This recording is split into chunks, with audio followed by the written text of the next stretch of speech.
దేవుడు మనతో ఉన్నాడు. ప్రతి విషయంలో కూడా ధైర్యంగా ముందుకు నడిపిస్తూనే ఉన్నాడు, నన్ను, నా కుటుంబాన్ని, నా పిల్లల్ని.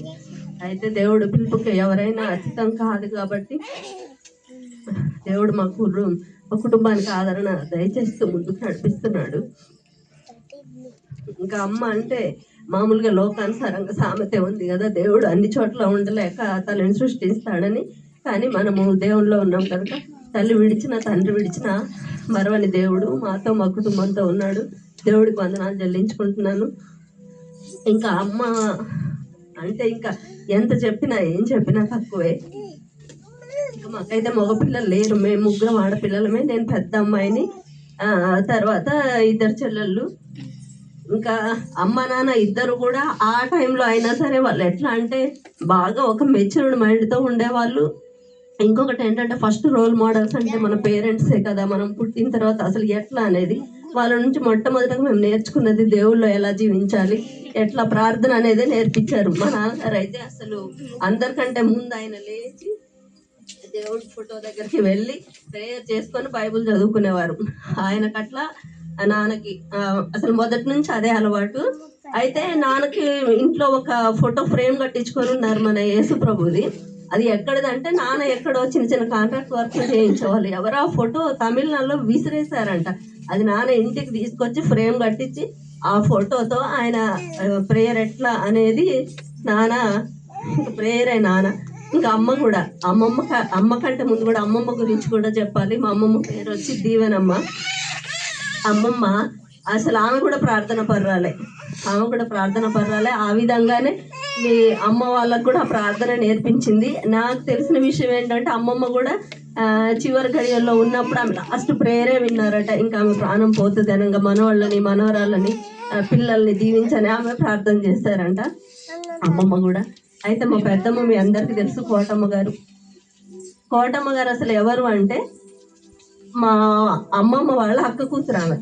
అయితే ఆమె ఎలా వచ్చింది మా ఇంటికి అని అంటే మామూలుగా అమ్మమ్మ తాతయ్య టీచర్స్ అవ్వడం వలన 1 yearకి ఒక్కసారి అప్పుడు ఆ రోజుల్లో అమ్మమ్మ ప్రెగ్నెన్సీ ఉంటే పిల్లలను చూసుకోవడానికి అక్క కూతురు కావాలి అని చెప్పేసి అని అమ్మమ్మ వాళ్ళ అక్క కూతురుని తీసుకొని వచ్చిన తర్వాత ఆమె ఆ తరాలకు సేవ చేసింది, మా తరానికి మా పిల్లలకి సేవ చేసింది. అమ్మ కన్నా ఈమె కూడా మాకు ఒక తల్లిలాగానే పెద్దమ్మ కూడా సేవ చేసింది. ఆ తర్వాత మా పిల్లల్ని కూడా ఆమె బాగా పెంచింది, మా పెద్దమ్మ గారు కూడా. ఈ సందర్భంగా నేను అమ్మమ్మని, పెద్దమ్మని, నాన్నని, అమ్మని అందరూ నేను గుర్తు చేసుకోవాల్సిన సందర్భం ఇది చేశారు. అయితే అమ్మ ఎప్పుడు ఒక మాట్లాడే అనేది ఏమనేది అంటే పరంజ్యోతి పాస్టర్ గారు అన్నారంట ఎప్పుడో మా ఇంట్లో ప్రేయర్ పెట్టినప్పుడు, అమ్మ మీరు తరతరాలు చూస్తారు పిల్లల్ని అని చెప్పేసి. ఇంకా ఆ విధంగానే తరతరాలుగానే పిల్లల్ని చూసింది. మామూలుగా మనవరాళ్ళని చూసింది, ముని మనవాళ్ళను కూడా చూసింది. వీడిని కూడా ఆమె అంటే డైరెక్ట్ చూడలేకపోయింది, కానీ ఫోటోలో చూసి సేమ్ పెద్దోళ్ళలాగే ఉన్నాడు అని చెప్పేసి అన్నది. అమ్మ బాగా సిక్ అయింది, అప్పటికే చాలా సిక్ అయ్యి ఆల్మోస్ట్ అంటే నేను ఒక 10 రోజుల ముందు బాగాలేదంటే చూడడానికి ఊరికి వెళ్ళొచ్చి ఇంటికి వచ్చాను. ఆ టైంలోనే మా పెద్ద పాప డెలివరీ అయ్యింది. అంటే ఇక కొద్దిగా ముందుగా అవ్వాల్సిన టైం కంటే పెద్ద పాప కొద్దిగా ముందుగా డెలివరీ అయ్యింది. ఇంకా సరే అని చెప్పేసి పాప దగ్గర నేను ఉంటున్నాను. మామూలుగా హాస్పిటల్ దగ్గర డ్యూటీ అప్ అండ్ డౌన్ చేస్తున్నాను. ఆ అబ్బాయి అల్లుడు చూసుకుంటున్నాడు. అయినప్పటికీ కూడా పాప దగ్గర ఉన్నాను. 1 month కూడా పూర్తి కాలేదు మా మనవడికి. ఇంకా సరే ఉన్నాను. నాకెందుకో నేను పెద్ద పాప ఇంటి దగ్గరికి వెళ్తే ఆ సరౌండింగ్స్ లో ఎక్కడ చర్చి లేదు, మన లైఫ్ చర్చే ఉంటుంది షేక్పేట సరౌండింగ్స్ లో. లైఫ్ చర్చి దగ్గరికి వెళ్ళి నేను కూర్చొని ఉన్నాను. అక్కడ కూర్చుంటే మన జగన్ గారు తల్లి గారు విజయమ్మ గారు నా ముందు 2 రోజుల ముందు వచ్చి కూర్చుంది. ఇంకా కూర్చొని ఉంటే నాకు అమ్మే తలంపుకి వస్తుంది. అక్కడ విజయమ్మ గారు కూర్చున్నట్టు లేదు. మేము అప్పుడప్పుడు నవ్వుకుంటూ అనేవాళ్ళం, ఈమె బైబిల్ పట్టుకొని వచ్చిన ఫేస్ కూడా నీలాగా అమ్మ, రింగుల జుట్టు, రౌండ్ ఫేస్ అంటే నవ్వేది అమ్మ. నాకెందుకు అక్కడ కూర్చుంటే నాకు ఆమె విజయమ్మ గారు లాగా అనిపించట్లా, అమ్మే జ్ఞాపకం వస్తుంది. ఇంకా అంత క్రిటికల్ సిచ్యువేషన్ లో కూడా నేను పాపను వదిలిపెట్టి అమ్మని చూడడానికి వెళ్ళాను. అక్కడికి వెళ్ళిన తర్వాత ఇక అక్కడ ఒక్క 3 days నేను అమ్మకు ఇంకా బాగా సిక్ అయిపోయింది. ఆమె అసలు 3 years నాన్నగారు చనిపోయినాక బాగానే ఉంది. ఆమె నోటి నుండి వస్తే నాన్న పేరు తప్ప 2వ పేరు రావట్లా. హాస్పిటల్లో మామూలుగా కేస్ షీట్ రాసేటప్పుడు కూడా డాక్టర్స్ వచ్చి మీ పేరు ఏంటండి అంటే మార్తమ్మ పేరు, భారతి అని 2 పేర్లు ఉండే. డాక్టర్స్ వచ్చేయంటమ్మా నన్ను ఊరికే నీ పేరేంటి అంటారు, మీ నాన్న పేరు కూడా అడగాలి కదా, మీరందరూ అయినా సరే నిద్రపోయారు, నాన్న మాత్రం ఇక్కడే కూర్చొని ఉన్నాడు అని చెప్పేసి అని ఇంకా ఎక్కువ నాన్న మీదే, నాన్న పేరు తప్ప ఆమె అసలు ఇంకా ఏమీ కలవరించలేదండి. అసలు నాన్న నాన్న నాన్ననే కలవరించింది ఆమె. ఇంకా పేరు చెప్తే కూడా భారతి ప్రసాద్ అని రాశారా లేదా చూడు ఒకసారి అక్కడ ఫైల్లో ఆయన అనేది, అమ్మ భారతి ప్రసాద్ అని రాశారు అని మేము చెప్పామండి.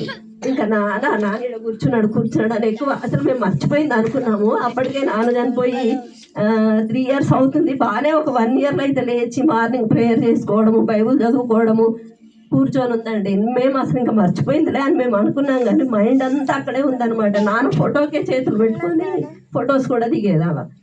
ఇక మేము అనుకోలేదు, సడన్గా సిక్ అయిందండి. నా తర్వాత చెల్లెలు టీచరు, ఆయన కూడా సిఎస్ఐ చర్చిలో పాస్టర్ గారు, వాళ్ళకి ట్రాన్స్ఫర్స్ అవి ఉన్నప్పుడు సిఎస్ఐ చర్చిలోనే ఇంకా పెద్దది సిఎస్ఐ గ్రౌండ్ ఉంటుంది కదండి, ఆ గ్రౌండ్లో ఇల్లు, ఆ ఇంట్లో కావాల్సినంత స్థలము, చెట్లు ఉండేవి, ఇంట్లో 2 పని మనుషులు ఉండేవాళ్ళు. ఆమెకు కావాల్సింది టైంకి తీసుకొచ్చిన ఒక అమ్మాయి తోడుగా అలా కూర్చోబెట్టడానికి పెట్టింది మా పెద్ద చెల్లి. అయినప్పటికీ కూడా ఆమెకి ఇంకా ఒకటే తలంపు, అసలు నాన్న ఎక్కువ కలవరించింది. ఇంకా సరే దేవుడు మరి ఎవరికైనా ఒక టైం ఎండింగ్ రాస్తారు కాబట్టి ఇంకా అమ్మనైతే మేము 2025లో కోల్పోయాము. ఆయన దేవుడు తండ్రిగా ఉండి మరి మాకు, మా కుటుంబానికి ఎంతో ఆదరణ ఇస్తున్నాడు.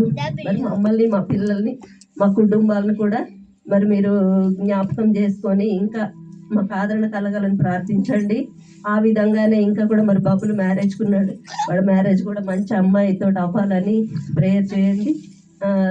దేవుడికి వందనాలు చెల్లించుకుంటాను. ఇంకొకటి ఏంటంటే అమ్మ జ్ఞాపకార్థము ఈరోజు అమ్మ విందు ఏర్పాటు చేశానండి. అందరు కూడా ప్రేమతో ప్రతి ఒక్కరు కూడా విందు చేసేసే వెళ్ళాలండి. ఇంకా దుఃఖం అయితే అసలు ఆగట్లేదండి, ఎందుకంటే తల్లి ప్రేమ అసలు ఎక్కడికి వెళ్ళినా సరే, ఇలా ఏదైనా క్రిస్మస్ వచ్చినా, జనవరి వచ్చినా అసలు ఆమెకు మొదటి నుంచి కూడా బాగా నీట్గా ఉండడం అలవాటు అనమాట. నాన్న అట్లా ప్రతిదీ ఒకటి అడిగితే ఆమెకు తీసుకొచ్చి ఇచ్చేవారు నాన్న. అట్లా ఆమె రెడీ అయ్యి ఆ ఫొటోస్ అవన్నీ పెట్టేది, మీ ఫొటోస్ ఎట్లా ఉన్నాయి పిల్లలు పెట్టే అనేది. ఈ 2 పండుగలప్పుడు కూడా అమ్మ లేదు, నాకు చాలా బాధ అనిపించింది. అసలు ఏంటో ఆ తల్లి ప్రేమ కదా అని చెప్పేసి అని. సరే ఏదేమైనా దేవుడు ఉన్నాడు అన్న ధైర్యంతో మేము ముందుకు కొనసాగుతున్నామండి. మరి మా గురించి, మా కుటుంబం గురించి ప్రేయర్ చేయండి. మరి ఒకసారి దేవుడికి వందనాలు చెల్లించుకుంటున్నాను, మీకు కూడా వందనాలు చెల్లించుకుంటున్నాను. ఇన్ని పరిస్థితుల్లో కూడా బాధల్లో ఉన్నప్పుడు మరి పాస్టర్ గారు వాళ్ళు ప్రేయర్ చేశారు, అలాగే సంఘం అంతా కూడా ప్రార్థన చేశారు. మరి ముందుకు నడిపిస్తుంది దేవుడికి వందనాలు, స్తోత్రాలు చెల్లించుకుంటూ మరి ఒకసారి ప్రతి ఒక్కరు అందరూ కూడా భోజనం చేసి వెళ్ళాలని ఇచ్చిన సాక్ష్యం ముగిస్తుంది.